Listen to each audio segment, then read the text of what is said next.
Hello guys, welcome to KD academy. ये session में हम लोग आज करेंगे economics chapter number 1 part 2 types of diagrams आज हम लोग करने वाले हैं। So stay tuned. बेसिकली कितने टाइप्स के डायग्राम्स हैं वो हम लोग देखते हैं आज। एक है pictogram, scatter diagram, line diagram, circle diagram, bar diagram and pie diagram. सभी डायग्राम्स आपको फैमिलियर रहेंगे, फिर भी हम लोग देखते हैं एक बार। अभी first is time based line diagram, that is ultimately a curve. वो क्या रहता है? तो pictures which show the shape or slope of a relationship in economics between two variables are often drawn. For example, आपको पता है demand curve, supply curve, okay, expansion and contraction के लिए हम लोगों ने कर्व्स देखे हैं। इलास्टिसिटी ऑफ डिमांड 11th में हम लोगों ने देखा है। तो everything that is simply a curve, that is time based diagram. Independent variable रहता है एक्स एक्सिस के ऊपर और डिपेंडेंट वेरिएबल रहता है वाई एक्सिस के ऊपर, right. Economics often use line diagram representing time based self explanatory trends. कुछ कोई ट्रेंड है, ओके, टाइम बेस्ड चल रहा है। ये साल में पॉपुलेशन की बात हम लोग करें, ये साल में इतनी पॉपुलेशन है, अगेन एक जितने सेंसस बढ़ रहे हैं, आगे कैलकुलेशन पार्ट उतना बढ़ रहा है। दैट मीन्स ये क्या हुआ? It's a time based study, trend fix हो रही है यहाँ पे, राइट। तो economics often use line diagram representing time based self explanatory trends of a variable. For example, आपको अभी मैंने बोला size of population in different time periods, rate of inflation in various years etcetera. तो आप देख सकते हो ये यहाँ पे एग्जाम्पल दिया है, percentage growth rate of India's population since 1951। ये पूरा actually time based line diagram है, कर्व के फॉर्म में। 51 में ये है 61 to 71 after one decade, that is census में जब भी काउंट होगा उस हिसाब से ये पॉपुलेशन का काउंट दिया है। फिर नेक्स्ट तो ये हो गया क्या? That is actually time based line diagram. Next is बहुत ही फैमिलियर है, वो है bar diagram, bar and types of bar diagram, right. तो अ बार डायग्राम क्या है? A bar diagram shows the distribution of the value of a variable in various components. For example, literacy rate मुझे compare करना है, literacy rate check करना है in certain years, तो वो हो सकता है। फिर number of mails, number of females in particular years, वो तो सभी कुछ बार डायग्राम से पॉसिबल रहेगा। Vertical, there are two types that can be diagrams. Bar diagrams can be drawn in two types, in vertical form and also in horizontal form, and each shows the value of certain variable. Variable की value show करता है, right? Next, a separate bar is drawn for each section or time period. एक एक बार अलग अलग रहता है। 1950 की बात कर रहा हूं तो उसका बार अलग रहेगा, 51 की बात कर रहा हूं उसका बार भी अलग रहेगा।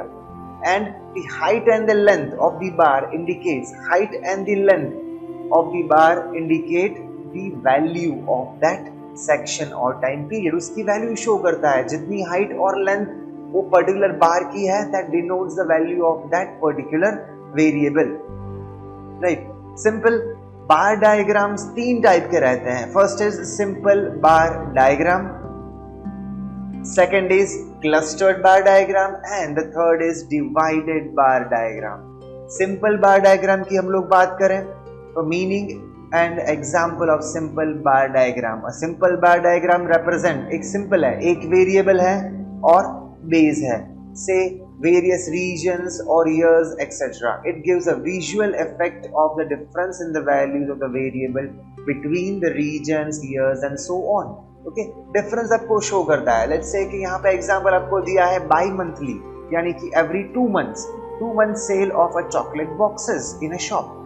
तो Jan Feb का ये सेल है, मार्च अप्रैल का ये सेल है, this one, and last one is November December का 30 यूनिट्स का सेल है। तो दैट इज, आप देख सकते हो ये बार्स रिप्रेजेंट कर रहे हैं the value of the variable in certain period. तो एक एक बाई मंथली सेल्स है, तो जैन फेब में कितना सेल है, सबसे हाईएस्ट में यहाँ पे अगर एनालाइज करने बैठूं, आपको एनालिसिस भी आता है इसमें, right 5 marker.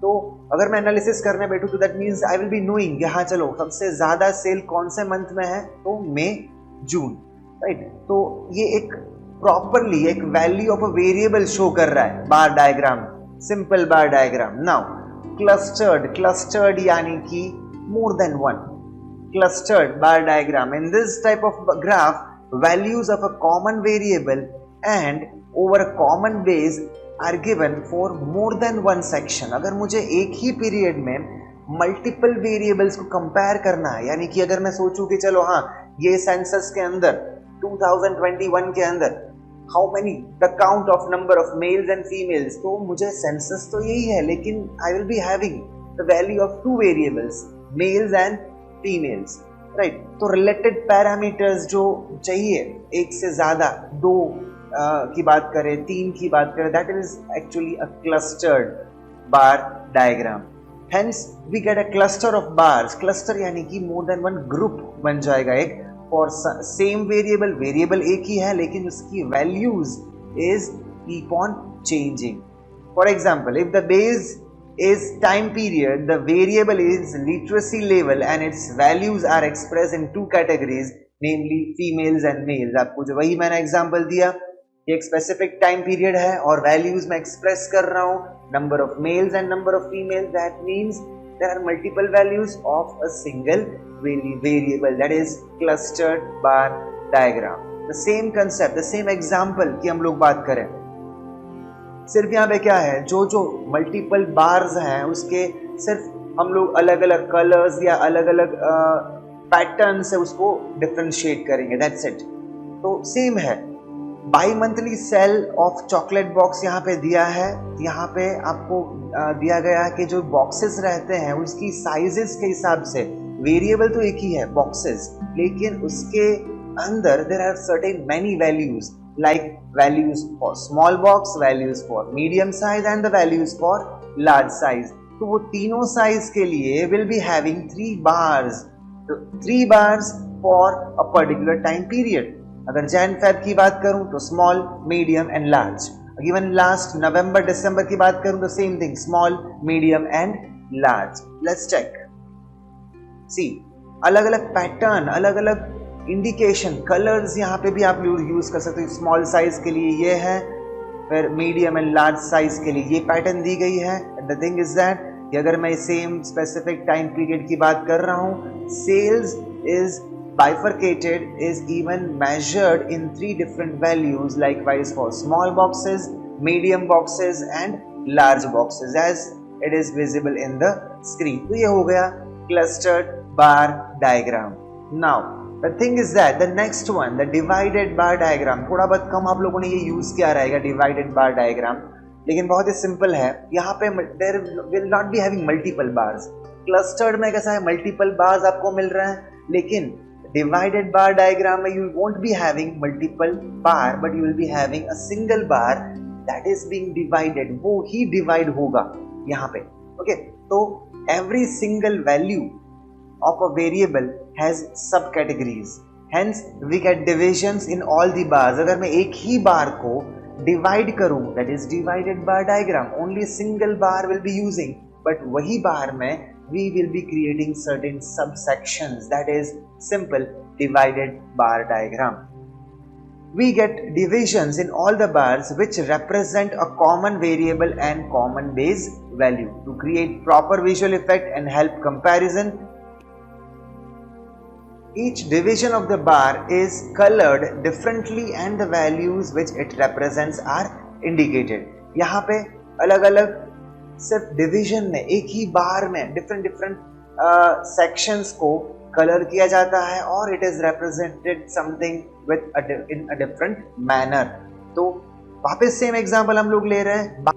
Example, bi-monthly sale of chocolate boxes by a salesperson in rural and urban areas in a region. यहाँ पे example है, तो specific again time period, bi-monthly sales है, लेकिन यहाँ पे rural and urban areas के बीच differentiate किया गया है, and the first sector is rural, the second section is urban and all India, यानी कि पूरी values दोनों का टोटल आपको यहाँ पे दिया है। तो लेट्स चेक। यहाँ पे आप देख सकते हो कि बार एक ही है, लेकिन सिंपल एक ही बार में डिवीजन किए गए। वो डिवीजन कैसे करेंगे? सिंपल है, देखिए। रूरल 30 है और अर्बन 40 है। तो आपको क्या करना है? फर्स्ट ऑफ ऑल यहाँ पे अगर नीचे से काउंट करूं तो 30 तक जहां पे आएगा, 30 तक you need to have one different property. Likewise यहाँ पे मैंने कलर कौन सा किया? ब्लैक कलर डिनोट्स रूरल, और उसके बाद जितना है कितना है? 40। तो next 40 will be for the urban. Better way of solving this is, आप क्या करो, सबसे पहले टोटल जो है वो उसका आप एक बार क्रिएट करो। यानी कि 70 है, 115 है, 110 है। सबसे पहले उसका बार आप क्रिएट करो। यानी कि एग्जांपल अगर मैं दूं, ये है 110, राइट? तो 110 के लिए हम लोगों ने यहाँ पे एक बार सबसे पहले क्रिएट कर लिया।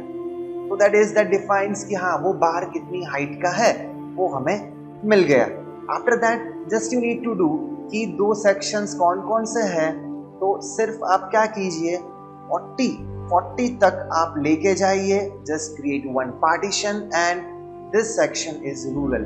उसका जो आपने यहाँ पे इंडिकेशन दिया है, दैट इज कलर दिया है, पैटर्न दिया है, वो फिल कर दीजिए।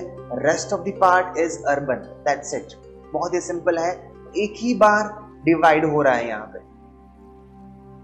और aspects to be considered while drawing a bar diagram, कौन से पॉइंट्स हम लोग ध्यान में रखेंगे यहाँ पे बार डायग्राम क्रिएट करने के लिए? तो first is the width of the bar does not represent any data. बहुत ही सिंपल है, यहाँ पे विड्थ आपको कुछ शो नहीं कर रही है, लेकिन जस्ट हाइट एंड और the length shows the value. So width doesn't matter. आप जितने भी चौड़े विड्थ ज्यादा क्रिएट करने वाले आप बार डायग्राम्स बनाओगे, that is also fine because it doesn't show the value of the bar, only the height or the length shows the value of the bar. So और जो width आप रख रहे हो that should be very equal। आप different width रख नहीं सकते for each and every bars। Same width needs to be kept for all the bars। So second, the length of the respective bars should be proportional to the value of the variable which they represent। बहुत ही simple जो अभी मैंने आपको समझाया। Keep it simple क्या है, जितनी वेरिएबल की वैल्यू है उतनी ही लेंथ का बार हमें ड्रॉ करना है। The third one, the distance between all bars should B equal. Distance आप रख रहे हो, या तो आप डिस्टेंस रखो ही मत, या तो डिस्टेंस आप रख रहे हो that should be very equal. इसमें डिफरेंट गैप्स डिस्टेंस नहीं चलेंगे। फिर नेक्स्ट है fourth, all bars rest on the same line called the base which usually coincide with the x axis. Basically जो बार्स हम लोग बना रहे हैं वो सभी बार्स एक्स एक्सिस से ही इमर्ज होंगे, तो दैट इज वेरी कॉमन। फिर all vertical bars should be arrange from left to right in order of the data series. Left to right basically is the pattern that you are knowing, so left to right is the order। तो ये हो गए points that needs to be considered while drawing a bar diagram। The next diagram is pie diagram। pie क्या है? तो that means एक circle में एक division हम लोग कर रहे हैं। तो division of circles according to the degrees के हिसाब से, degrees यानी कि angles के हिसाब से हम लोग differentiate करते हैं कोई भी डेटा को। That means it's basically the best format. अगर मुझे कोई डिग्री वाइज रिप्रेजेंटेशन करना है, दैट मीन्स के pie diagram is very much useful. If the entire circle is considered as universal set of the entire data, पूरा एक circle है, उसमें से पार्ट्स जितनी डिग्रीज हैं वो हम लोग बाइफरकेट करेंगे, डिवाइड करेंगे, डिविजन करेंगे। That is simple pi diagram. And the different components of this data are represented by dividing the circle in degrees proportional to the data, then a pie diagram is obtained। तो pie diagram क्या है?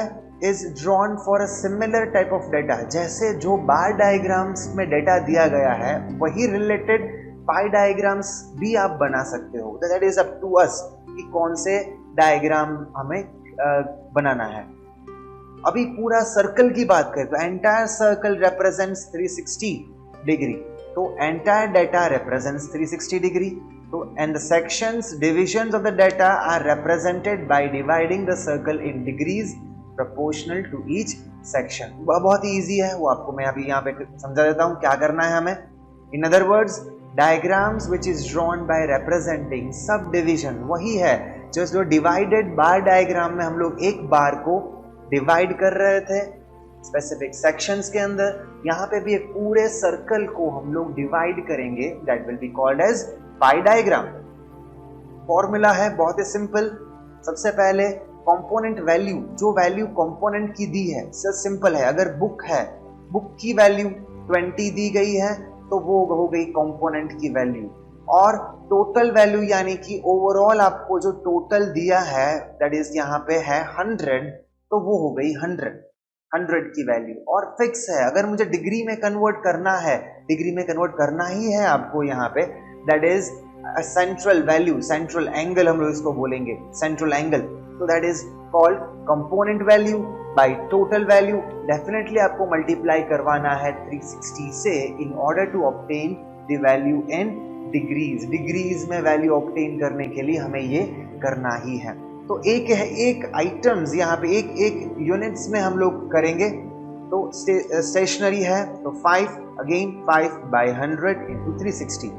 फिर phone, computer, other devices 30 by 100 into 360. तो what it will get, that means आपको मिलेगा certain values, certain degrees. वो degrees हम लोग यहाँ पे टू प्रोटेक्टर हम लोग यहाँ पे डिवाइड करेंगे, डिवीजन करेंगे. एक सर्कल है, आपको पता है सर्कल यानी कि डिग्री, टोटल डिग्री कितनी हुई 360. उसको ओवरऑल हम लोग डिवाइड करेंगे. तो आपको यहाँ पे भी क्लियर होगा कि डिवाइड करने के बाद आपको टोटल डिग्रीज भी 360 मिलेगी, यानी कि पूरा सर्कल स्पेसिफिकली डिवाइड हो जाएगा in certain various items that is given. तो ये हो गया पाई डायग्राम. अभी कौन कौन से पॉइंट्स हमें यहाँ पे ध्यान में रखने हैं while drawing a pie diagram. सबसे पहले 360 डिग्री मेक्स एन एंगल, बहुत ही कॉमन है, मैथ्स का लॉजिक. तो that means to be done. तो हमें मल्टीप्लाई करवाना है 360 डिग्री से ही. फिर सेकंड है degrees for subdivisions are calculated in proportion to the values of the variable for that division. The sum total of the degrees of all the subdivisions must be 360.